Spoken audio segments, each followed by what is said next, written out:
Welcome to the America's Quarterly Podcast. I'm Brian Winter. Ecuadorians will go to the polls on October 15th in a runoff to elect a new president.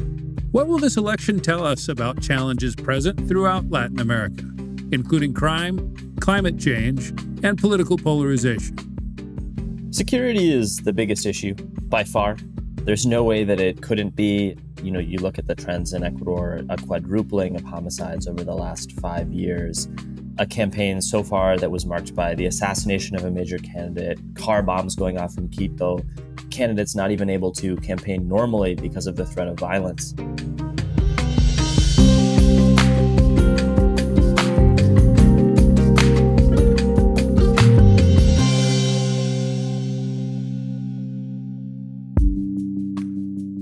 Ecuador is a relatively small country, only about 18 million people, but it's facing many of the same big issues we see throughout Latin America today. Long one of the region's most peaceful countries, Ecuador has recently seen a terrifying increase in crime. The homicide rate has more than tripled since 2020, as international drug cartels use Ecuador as a main transit point. Ecuador, like other countries, is also immersed in a debate about how and whether to exploit its mineral resources during this era of climate change. Voters recently opted in a referendum to end oil exploration in a national park in the Amazon, turning their back on as much as $13 billion in potential revenue over the next 20 years. Finally, there's presidential politics, which has been messy. In October, there will be a runoff election for a new president to serve out the final year plus of Guillermo Lasso's term. This election is happening after Lasso took advantage of a provision in Ecuador's constitution to call early elections to try to solve a political crisis brought on by the security challenges, Lasso's own unpopularity, as well as several allegations of corruption.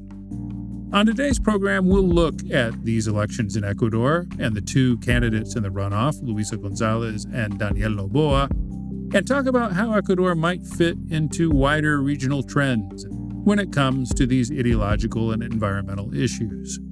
We've invited Will Freeman, a columnist for America's Quarterly and a fellow for Latin American Studies at the Council on Foreign Relations, across the street from us here in New York. Will is a close follower of Ecuadorian politics and wrote about the election recently for America's Quarterly. This week, he has a new column entitled The Coming Crisis for Latin America's Left-Wing Leaders. Will, welcome to the AQ Podcast. Thanks for having me on, Brian. Great to be here. Will, as we said in the introduction, this has been a very unusual election in many ways for Ecuador. What's your sense of the main issue or issues as we get closer to Election Day? What's on Ecuadorians' minds? Security is the biggest issue by far. There's no way that it couldn't be. You look at the trends in Ecuador, a quadrupling of homicides over the last 5 years, a campaign so far that was marked by the assassination of a major candidate, car bombs going off in Quito, candidates not even able to campaign normally because of the threat of violence. And I'd argue that the second biggest issue on most voters' minds is the weakness of the economy. Ecuador is really in a tough spot in terms of its external debts, long-term issues with productivity, job creation, all of which are holding the country back. But the interesting thing is that as we've moved towards the second round, the two candidates, Noboa and Luisa González, have shifted attention away from the issue of security towards their strong suits. For Noboa, that's economic issues, and for González, it's social ones. So, I think we're seeing, even though most Ecuadorians care probably most about security, it strangely hasn't been the focus leading up to this vote on October 15th. You mentioned the assassination of the presidential candidate back on August 9th. This was Fernando Villavicencio. He had been a candidate who was out there talking a lot about organized crime and the risks that it posed to Ecuador. He was assassinated at a political rally. He was not a leading candidate in the polls at that moment, but his murder really sent shockwaves, not just within Ecuador, but throughout, I'd say, the Americas. How, if at all, did his assassination change the dynamic of this race? When he was assassinated, August 9th, in one sense, it was close to the August 20th election day, but we were also still seeing such volatility in the polls that I think there's a chance that Villavicencio could have finished as one of the top contenders. So his elimination was really, really significant and a tragedy on top of that. He did have the strongest message on crime, organized crime, and the way that it's co-opted parts of the state. That's a topic that you've seen other candidates in Ecuador unwilling, uninterested, or too afraid to really touch. And, since Villavicencio was taken out of the race, I'm afraid that we haven't seen someone speaking as clearly to those themes. Whether that's a chilling effect on the candidates who remain, or again, it's simply that they're playing to their strong suits, trying to capitalize on the issues which they know best. I'm not sure. It does raise a delicate question, which is whether the two remaining candidates are afraid to discuss this issue, perhaps because the organized crime groups in Ecuador have become so powerful. Exactly. I mean, and I think there's no better signal or sign of that power than the fact that Jose Adolfo Macias Villamar, alias Fito, the leader of the Choneros gang, who Villavicencio said issued him death threats in the days before his assassination, didn't even last 1 month in a maximum security prison where he was transferred after that killing. He received a favorable decision from a court, has been transferred back to the biggest prison in Guayaquil, which he de facto runs. And on top of that, he was just recorded in a music video of a narco corrido, basically paying homage to him, where scenes in that music video were shot inside the prison walls. I think that just gives you a sense that, there are parts of the state, there are state institutions which are really no longer controlled by the authorities in Ecuador. And if candidates are afraid to push back against these organized crime groups, no wonder. We've seen this dynamic in other countries, Will. What I mean by that is, of course, organized crime has been a huge issue for decades in places like Mexico, Brazil, Colombia. I could go on.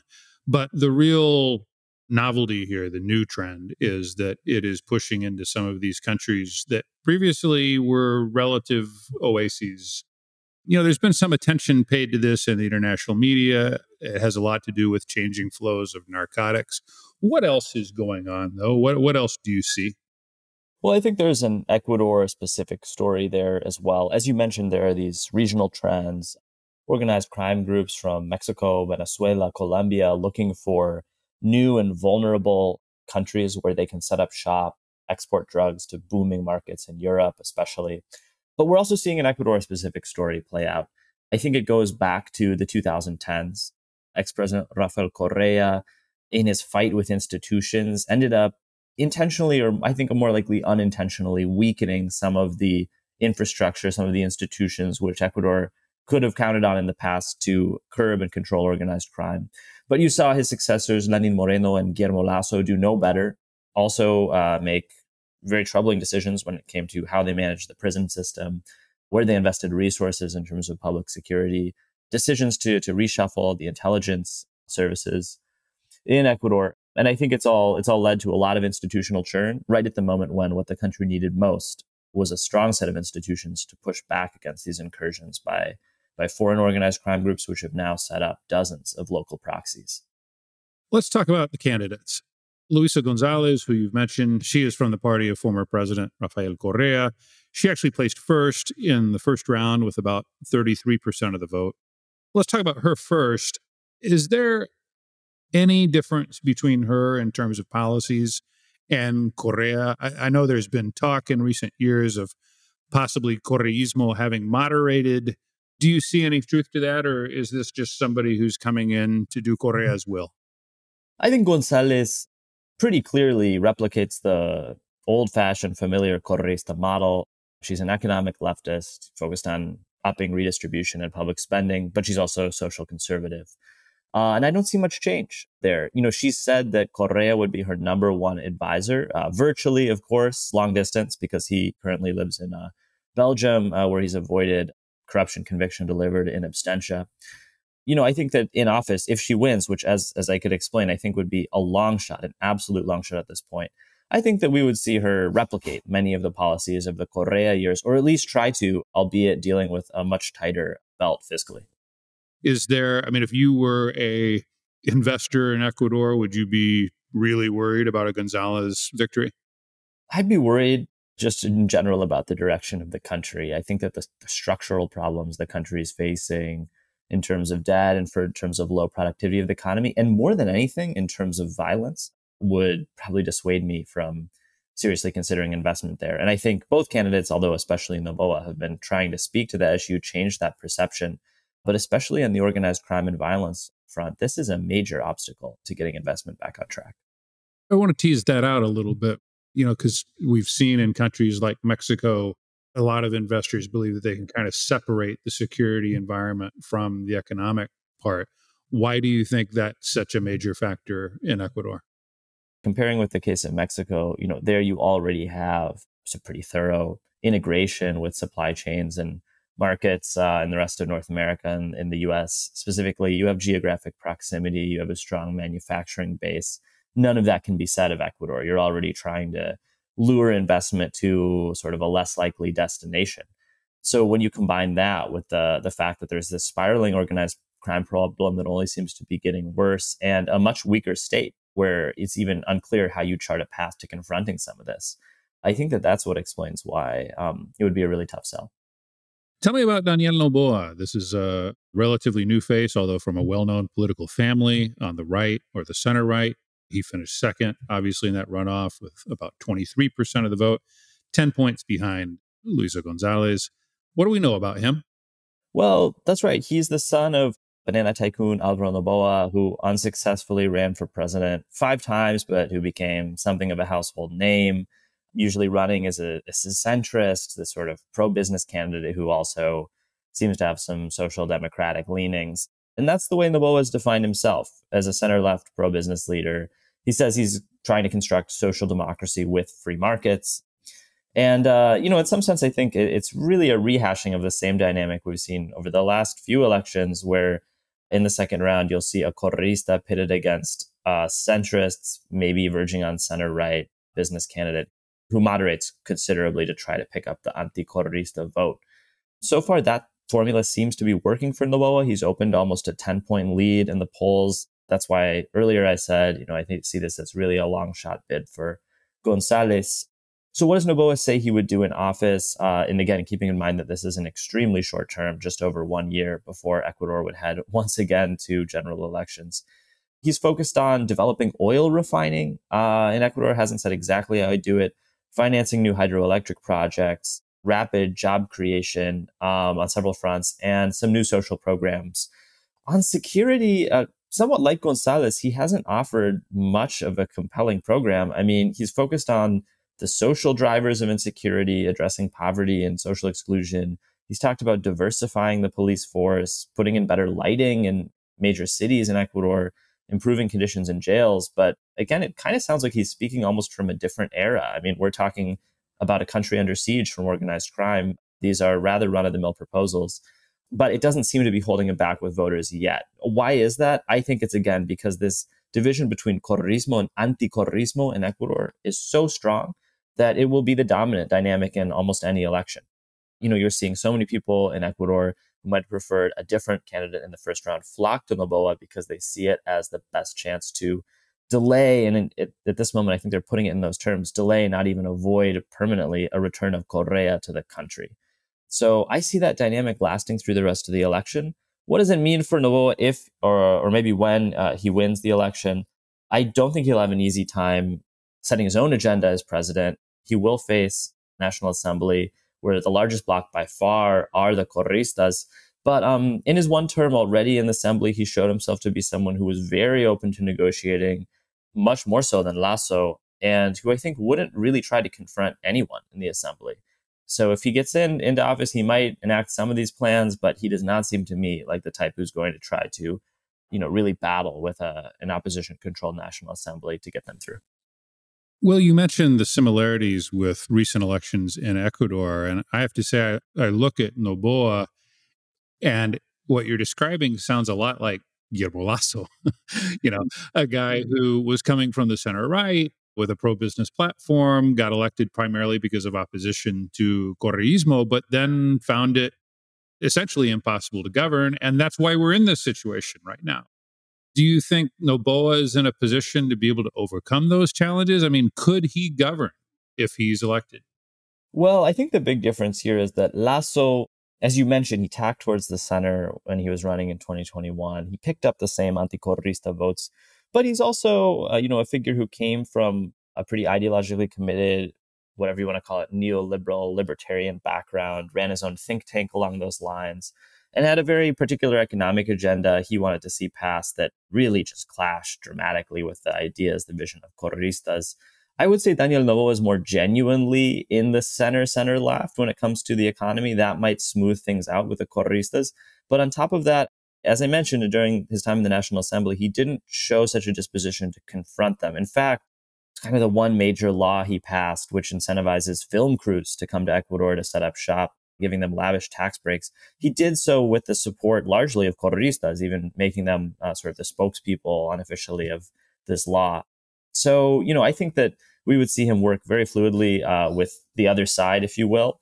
But the question is, what might get sacrificed in the process? And now there was a lot of concern during Lasso's time in office that correístas were in the National Assembly were potentially pushing for the executive to take action to wind down corruption investigations into their party, which they, of course, claim is a form of lawfare, which they argue has gone far too far in recent years. But I think the concern with Noboa is that if he is so open to negotiation, almost on any terms, that we could see, a further sort of rollback of some of the anti-corruption measures, anti-corruption convictions, which were scored under Lenin Moreno and afterwards.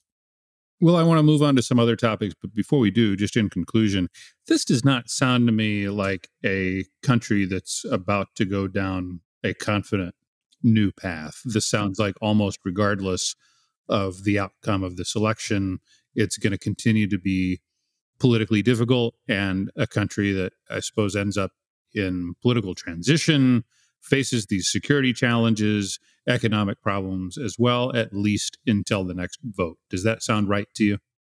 Absolutely. And again, the biggest issue by far is organized crime. Given that we don't see either of these candidates devoting much attention to the issue of how organized crime groups have co-opted the state, how you walk that back, I think that the biggest issue in Ecuador will unfortunately probably remain unresolved, at least until 2025, hopefully not beyond, but possibly for years to come.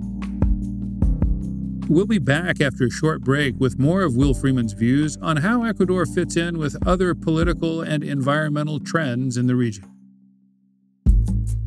The America's Quarterly Podcast is sponsored in part by Florida International University's Jack D. Gordon Institute. Since 1985, the Institute has been at the forefront of innovation in cybersecurity, national security, and public policy.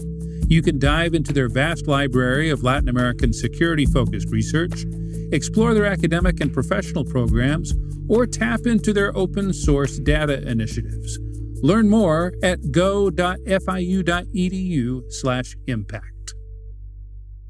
I want to talk about another election that happened in Ecuador that has been overshadowed somewhat, which was this referendum that took place during the first round of voting back in August, when we saw 59% of Ecuadorians vote to end oil production in a national park in the Amazon.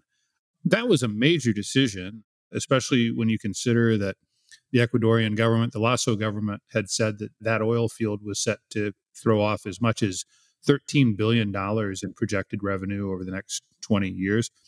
Looking both at this vote and sort of beyond Ecuador, what does this tell us about the current kind of anti-extractivist environment in Latin America and perhaps in the world more broadly? Well, I think it tells us that it's gaining ground, that it's gained ground, particularly in Ecuador, where the environmental movement was always quite strong. Where we even saw one of the last presidential elections, 2021, a major candidate, Yacu Perez, who came in third, kind of taking this up as the banner of his campaign. And, I think we're seeing voters all over the region become more sensitive to the trade-offs between extractive industry-fueled development and the future of the continent. It's climate disasters, environmental degradation. But as you mentioned, this trade-off in Ecuador is huge. I mean, we're talking about an estimated 12% of the country's oil production basically eliminated over the next 20 years by this decision. So it's really no small issue. It was an unprecedented referendum for Ecuador, taken 10 years to finally get the vote on this. And in terms of what happens next, I mean, the Constitutional Court says that basically as soon as the referendum was voted, this means no new contracts or exploration in the Yasuni National Park. Although Ecuador, the state oil company, says it will continue drilling through December 2023. So that's a bit of a standoff right now. It's really an issue for the next president to resolve. Noboa himself endorsed this referendum. He said that he thinks the trade-off between the oil that's actually produced, that it's not fetching high enough prices to be worth the environmental degradation that's causing. So, we'll see what happens after the 15th of October. I look around the rest of Latin America and I see a mixed bag on this picture. I see a leftist government in Argentina that has been enthusiastic about the Vaca Muerta shale field, just opened up a new pipeline this year. That does not really seem to be a major subject of disagreement in the current Argentine presidential election happening in October. And a really big policy decision is pending in Brazil, where the Lula government will eventually have to decide whether they want to pursue offshore oil in the Amazon River basin. And I have to say, as someone who follows Brazil quite closely, you listen to Lula on this topic, and it sounds like he wants to drill, pointing out that some of these fields are 200 miles or more away from the mouth of the river. Is this an area where you think kind of left versus right distinctions apply at all, or are these just individual policy decisions that these governments are having to wrestle with? The way this debate shakes out to me seems highly dependent on just the particular characteristics of any given country. In Ecuador now, for a few electoral cycles, we've seen nominally center-right candidates like Noboa or Lasso who actually seem to tack further towards a progressive stance on environmental issues than their correísta opponents. So I think you'd have to drill down to the specifics of any given country to really map this out. I don't see an overarching pattern. I mean, as you mentioned, there are these center-left governments around the region that are still relying on the extractive model, not really seeing major pushback for that. I'd add the case of Mexico, where López Obrador has really doubled down on fossil fuels as a source of sort of a motor of the economy. And again, it doesn't seem to be polarizing things along left-right lines. So maybe we're talking about just one issue where the region is moving beyond that distinction. These are big questions, I know, Will, but in this balance between old school energy sources, oil and gas, and renewables, I mean, are we still kind of just waiting to see how all this shakes out? Do you see a definitive trend in the region right now? I don't see one. I mean, I do think that the governments which have talked about kickstarting a green transition have had a harder time than they might have bargained for. Look at the example of Gustavo Petro in Colombia. This was a major theme of his campaign, but I think we're still just seeing the very first steps there in that country. Finally, Will, before we go, I want to talk about your recent column for America's Quarterly that came out this week, looking at how leaders of the quote-unquote new pink tide may not be able to escape the anti-incumbent trend that we've seen in Latin America over the last 5 years. Of course, to cite the statistic again, veterans of the AQ podcast will know this one almost by heart. Out of the last 20 free and fair presidential elections in Latin America, going back to 2018, an opposition party has won in 18 of them. The only exception actually has been Paraguay twice, which you could make a case is kind of its own dynamic. At the same time, Will, this coexist with a slight improvement in economic trends that we're seeing in some countries, particularly Mexico and Brazil. I mean, is there any reason to expect this anti-incumbent dynamic will change anytime soon? I don't think so. And what I get at the piece is beyond this anti-incumbent dynamic, which I do think will soon start shifting the region back towards the right, the center right, as these leftist governments get voted out of office. Beyond that, I think that the center left especially is facing some longer term threats to its viability as a political model in the region. Now, the interesting thing is, since the left swept back into office since around 2019, you've seen pretty much everywhere leftist parties run more moderate candidates than they used to run, tack towards the center, really embrace sort of 21st century welfare states rather than 21st century socialism. And you'd think, or at least I thought, that that would make it easier to govern, that it would make it easier to build bridges with their oppositions, govern, control Congress or what have you. But I think we've actually seen that these center-left governments are having a harder time governing than ever. And you could list a million reasons for that. The pandemic, again, kind of ups and downs in commodity prices.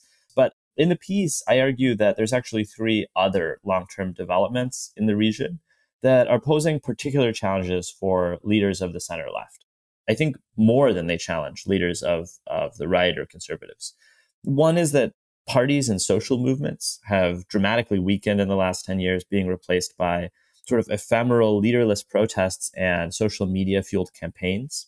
Those might help get you elected. They don't help you govern. And they certainly don't help you push through these really politically difficult reforms that a lot of center-left leaders have put front and center, like tax reforms, like the expansion and universalization of social safety nets, like curbing tax evasion. Two, I think you're seeing elections in the region create stronger and stronger incentives to promise huge solutions to these intractable issues overnight. I don't think any president in the region's in a good position, left, right, or center, to immediately change policy the day that he or she takes office. But I think for center-left candidates, the gap between expectations or these promises of overnight change and the reality is especially wide because there's just such political obstacles to achieving some of these reforms I've just mentioned. And then finally, there's what I call the crime trap. The fact that, as you've written about in America's Quarterly, crime has sort of replaced corruption as the major organizing issue of the region's politics, if you want to generalize. And I don't think the left or the center left has yet found a counter narrative to that of Bukele, who on the right is really succeeding at spreading the appeal of his model, if not, triggering exact follow-ups or emulations. So weak parties, the sort of new extra hyperspeed elections, and I think crime are all causing really serious dilemmas for the center left, and to some extent casting doubt on the future of social democrats in Latin America, whether or not we will see the sort of center left model tried again, or if we're going to see it gradually vanish, fade away, and be replaced or leave a vacuum for reactionary and more populist alternatives. If that does happen, I, for one, would be worried. Social democrats have been a really important part of the political landscape in Latin America for over a generation now, and it's unclear exactly how things would work without them. Just to be clear, though, if the center-left kind of social democratic model disappears, what replaces them? Yeah, I think it's really hard to say. The one through line in all these recent elections is that you've often seen a completely unknown candidate skyrocket to the top of the polls in the final days, sometimes just based on who has the strongest message on social media in the last 24, 48 hours of a campaign. But you look at a country like Peru, for instance, there I think you've seen a weakening for sure of the center left, which probably 5 or 10 years ago looked stronger than it does today. And although these options, haven't yet sort of dominated, I do think, a figure like Pedro Castillo could be a sign of what's to come. Someone who speaks much more from the fringes, but because people are so fed up with the failures of the political models they've seen before, they're willing to take a chance on a candidate like that. You wonder if voters today even think in these terms, right? If they're even thinking center left, left, center right, right, and really just looking more at who sounds new, who sounds different. Who's got the most interesting hair? I'm joking, and of course, I'm thinking primarily of Javier Milei in Argentina, but it does feel like today's voter is just, we're using these ideological terms that people just don't think about anymore. Yeah, I think that's right. Yeah, it could be that voters are thinking less and less in these terms, but I do think the terms still matter. It could be that, it seems to be that this anti-incumbency wave is sending the region hurtling between center, left, and right faster and faster, shortening these political cycles. But those labels still apply to groups of politicians. They still describe ambitions, political projects that you see in the region. And I think, it'll matter a lot whether or not we see a dying off of sort of this center-left model and, increasingly more and more Mileis, Bukeles, Casts, Bolsonaros, and possibly, harder left populists or nationalists like López Obrador. So, even if voters aren't thinking in these terms, by and large, I do think, it matters what political models end up predominating and kind of leading the day in the region. Yeah, no, I certainly agree. And that's why at least we in the analyst crowd will continue talking in those terms as well. Will, thank you so much for joining us on the AQ podcast. Thanks for having me, Rob.